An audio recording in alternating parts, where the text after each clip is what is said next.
Hi guys, welcome back to my channel. అందరూ ఎలా ఉన్నారు? బాగున్నారని అనుకుంటున్నాను. అండ్ మన తెలుగు ఫిల్మ్ ఇండస్ట్రీ నుంచి లేటెస్ట్ అప్డేట్స్ రావడం జరిగిందనమాట. RC16 నుంచి, జైలర్ నుంచి, అండ్ చిరు గారి నెక్స్ట్ మూవీ గురించి, అండ్ పుష్ప 2 రీలోడెడ్ వర్షన్ ఎలా ఉంది, అండ్ మన వెంకీ మామ ఇలాంటి లేటెస్ట్ అప్డేట్స్ అన్ని రావడం జరిగిందనమాట. అండ్ ఒక్కొక్కటి మీకు క్లియర్గా చెప్తారు. అండ్ క్లియర్గా వినండి, డీటెయిల్గా ఉంటుంది, బాగుంటుంది. అండ్ ముందుగా చూసుకున్నట్లయితే జైలర్ మన రజనీకాంత్ గారి జైలర్ సినిమా చూశారు కదా, ఇప్పుడు దానికి పార్ట్ 2 రాబోతుంది అనమాట. జస్ట్ మొన్న అనౌన్స్మెంట్ చేశారు. జస్ట్ అనౌన్స్మెంట్కే ఇక గూస్ బంప్స్ అబ్బా. మళ్ళీ అనిరుద్ధ్ గారి బీజిఎం నెక్స్ట్ నెల్సన్ గారి డైరెక్షన్ తోడవుతుంది ఆ మూవీకి. అండ్ ఆ మూవీ ఇంకా ఏ రేంజ్లో ఉంటుందో అనిపిస్తుంది. అండ్ లిటరల్గా చెప్పాలంటే కాలీవుడ్కి ఒక్కటంటే ఒక్కటి 1000 కోట్ల సినిమా అయితే అస్సలు లేదు. 1000 కోట్ల సినిమా అయితే అస్సలు లేదు. అండ్ దీన్ని మన నెల్సన్ గారు ఇంకెలా హ్యాండిల్ చేస్తారు, ఇంకే లెవెల్లో తీస్తారో అర్థం కావట్లేదు. అండ్ జస్ట్ ఒక అనౌన్స్మెంట్తోనే మనకి ఈ రేంజ్లోన చూపించారు. జస్ట్ ఇంకా గూస్ బంప్స్ వస్తాయి అనిపిస్తుంది మ్యాక్సిమం. అండ్ ఆ ట్రైలర్ కట్ చూస్తేనే ఇంకేమనిపిస్తుందో అని అనిపిస్తుంది. జస్ట్ అనౌన్స్మెంట్తోనే గూస్ బంప్స్ తెప్పించారు. ఇంకా అవి చూస్తే ఇంకేమవుతామో అనిపిస్తుంది.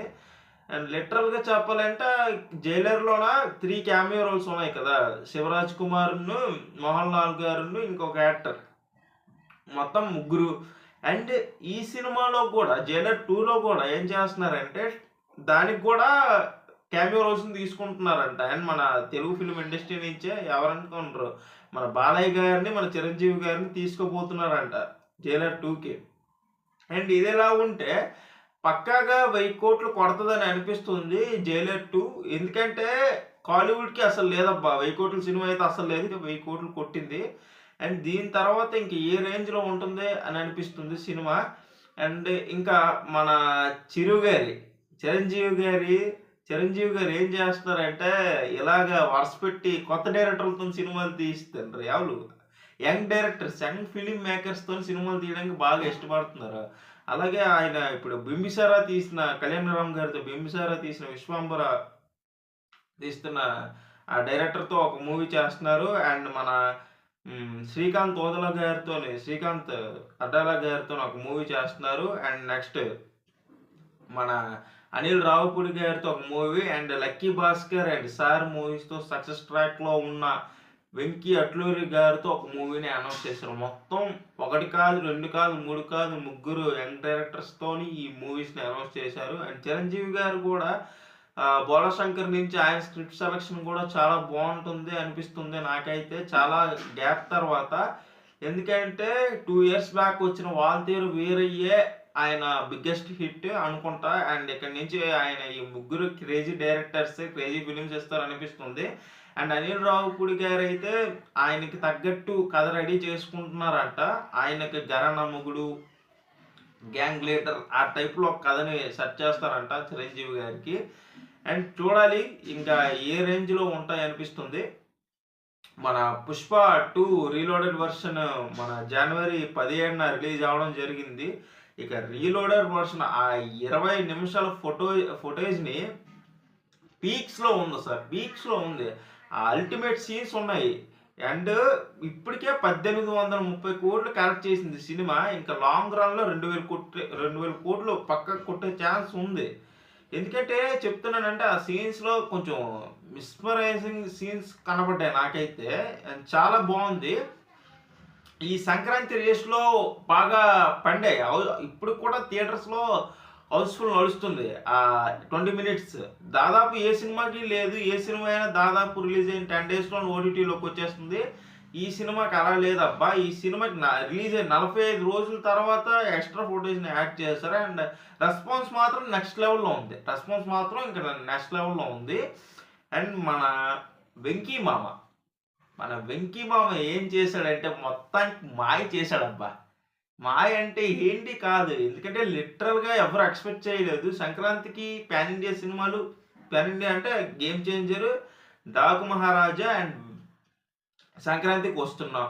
ఈ 3 సినిమాల్లో అంటే గేమ్ చేంజర్ సినిమాకి హైప్ ఎక్కువ ఉండేది అనమాట. ఇంకా ఆ సినిమా డిసప్పాయింట్ అవడంతో అంతేమి ఇంకా జనాలకి ఎక్కకపోవడంతో ఆ సినిమాని దేకలేదనమాట. అండ్ నెక్స్ట్ మన డాక్ మహారాజా, అండ్ ఆ సినిమాను కూడా కొంచెం యావరేజ్ ఫిలిం లాగా చూశారు.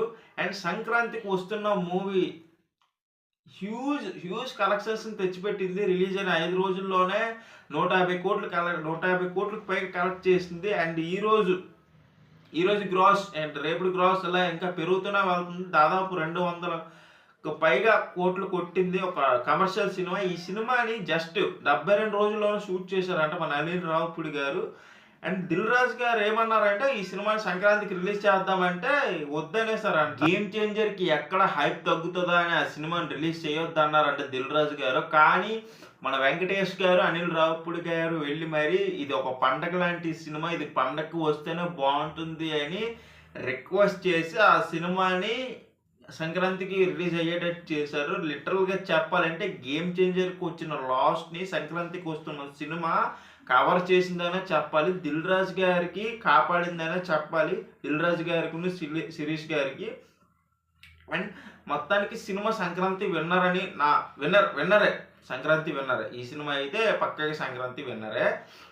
అండ్ మన రామ్ చరణ్ గారి RC16, మన రామ్ చరణ్ గారికి శంకర్ గారు గట్టి దబ్బే వేశారు ఈ గేమ్ చేంజర్ సినిమాతోనే. పాపం ఆయన 3 ఏళ్ళు ఇచ్చారు RRR తర్వాత ఈ సినిమాకి. అండ్ నేను కూడా కొంచెం ఎక్స్పెక్ట్ చేశాను, అయ్యో శంకర్ గారు రామ్ చరణ్ గారిని బాగా హ్యాండిల్ చేస్తారు, అలా కాదు ఆయన భారతీయుడు, ఇవన్నీ చూస్తే కొంచెం డిసప్పాయింటింగ్గా ఉంటాయి. కానీ ఫోన్లో గేమ్ చేంజర్తోనైనా కరెక్ట్గా ఒక మంచి మాస్ బిర్యానీ ఒక మంచి ఇస్తాడనుకుంటే మరి లేదు, కొంచెం ఐరన్ రాడ్డే దింపాడు ఆయన. ఎందుకంటే ఆయన ఎక్స్ట్రాడినరీ డైరెక్టర్, నేను ఒప్పుకుంటాను, నేను ఆయన విమర్శించను. అన్ని సినిమాలు ఫ్లాప్ అవ్వడం, హిట్ అవ్వడం కామనే, ఫ్లాప్ అవ్వడం కామనే. కానీ అలా చేయడం అంటే అలా అవ్వడం కొంచెం బాధగా అనిపించింది నాకైతే. లిటరల్గా ఈ సినిమాకి దిల్ రాజు గారు 450 కోట్లు పెట్టారు గేమ్ చేంజర్ సినిమాకి. కానీ మొత్తం ఈ సినిమాని ఇంకా 2 గంటల సినిమాని ఇంకా 5 గంటలు చేశారంట. 5 గంటల్లో 2 గంటల సినిమా మనకి చూపించారంట. 2 గంటల 50 నిమిషాల సినిమాని ఇంకా 2 గంటల 50 నిమిషాల సినిమా ఉందంట. అండ్ అదే చేస్తారు మరి, నాకు అదే అర్థం కావట్లేదు. అండ్ మొత్తానికి గట్టి దెబ్బే వేశారు శంకర్ గారు. అండ్ దీంతో ఏం లేకుండా ఇంకా రామ్ చరణ్ గారు RC16 మీద మొత్తం ఫోకస్ పెట్టారు. బుచ్చిబాబు గారి డైరెక్షన్లో వస్తుంది కాబట్టి సినిమాకి సంబంధించిన ఫస్ట్ షెడ్యూల్ అయితే ఇప్పటికే కంప్లీట్ అయిపోయింది. అండ్ సెకండ్ షెడ్యూల్ స్టార్ట్ అవబోతుంది. దీన్ని 26 నుంచి స్టార్ట్ అవబోతుంది సెకండ్ షెడ్యూల్. అండ్ అందులో జాన్వీ కపూర్, రామ్ చరణ్ గారు హైదరాబాద్లో ఒక బూత్ బంగ్లాలో షూట్ చేయబోతున్నారంట. అండ్ ఇంకా లిటరల్గా ఈ సినిమా గురించి కొంచెం ఈగల్గా వెయిట్ చేస్తున్నారు ఆడియన్స్ అందరూ. గేమ్ చేంజర్తో డిసప్పాయింట్ అయ్యారు కాబట్టి.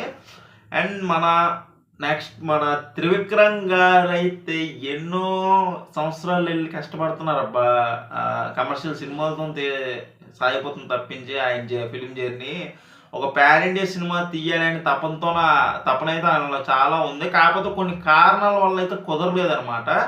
అది ఇప్పుడు మన అల్లు అర్జున్ గారితో కుదరబోతుంది. ఎందుకంటే అల్లు అర్జున్ గారు పుష్ప తర్వాత నెక్స్ట్ ఏం చేస్తాడు, నెక్స్ట్ ఇంక ఏ రేంజ్ సినిమా తెస్తాడు అనే ఆడియన్స్ అందరూ కూడా కొంచెం ఇంట్రెస్ట్గా ఉన్నారు ఆయన మీద. త్రివిక్రమ్ గారు అయితే అల్లు అర్జున్ గారి గురించి కొంచెం ఒక మైథలాజికల్ స్టోరీని రాసుకోవడం జరిగింది. అండ్ బిగ్ స్కేల్లో ఉండబోతుందంట, హెవీ బడ్జెట్ పెడుతున్నారు. అండ్ ఆ సినిమాని Haarika Creations and Geetha Arts Allu Aravind గారు ప్రొడ్యూస్ చేయబోతున్నారు ఆ సినిమాని. అండ్ బిగ్ స్కేల్లో ఉండబోతుంది. ఇంకా ఈ సినిమా షూటింగ్ కూడా ఈ మంత్ ఎండింగ్ 30th లోపు వాళ్ళకి స్టార్ట్ అవబోతుందంట.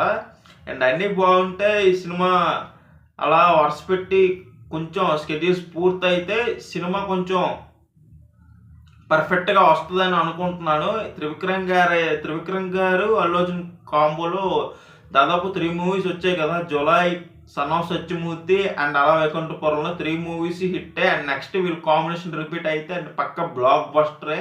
అండ్ అది మనం తిరిగి చూడక్కర్లేదు. అండ్ ఇది గైస్ టుడే అప్డేట్స్. అండ్ ఇలాంటి లేటెస్ట్ అప్డేట్స్ కోసం, ఫిల్మీ కంటెంట్ కోసం ప్లీజ్ మన సినీ మ్యాటర్స్ ఛానల్ని సబ్స్క్రైబ్ చేసి సపోర్ట్ చేయండి. నేను ఇంత డేర్ చేసి కెమెరా ముందుకు వచ్చి ఇంత నీట్గా చెప్తున్నాను.